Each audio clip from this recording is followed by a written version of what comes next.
2014లో చేసిన సర్వేకి దీనికి ఆ ప్రామాణికత ఆ పోలికలు అవసరం లేదని నేను భావిస్తున్నాను.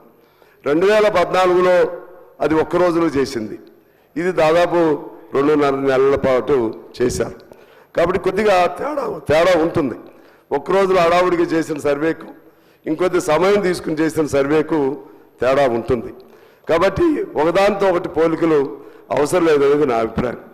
సరే, ఇంత బాగానే ఉంది, ఇవాళ పెట్టారు. పెట్టిన ఉద్దేశం ఏంటి నాకు అర్థం కాలేదు. ప్రభుత్వాన్ని నేను అడుగుతున్నాను, దీన్ని పెట్టారు, కొంతమేరకు మీకు అప్రిసియేషన్, మీకు అభినందనలు.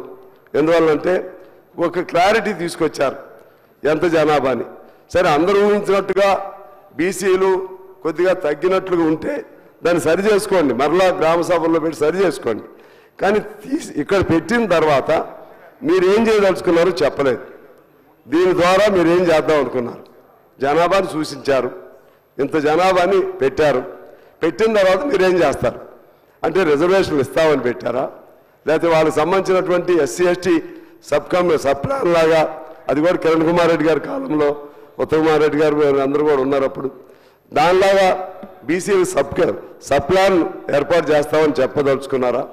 ఏం చేస్తారు అనేది చెప్పలేదు. కేవలం ఇంత మేరకే మీరు చెప్పారు.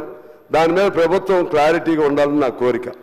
ఎందుకంటే ప్రజలందరూ బయట అడుగుతూ ఉన్నారు, బహుశా ఎంత రిజర్వేషన్లు ఫిక్స్ చేస్తారో ఈ అసెంబ్లీలో.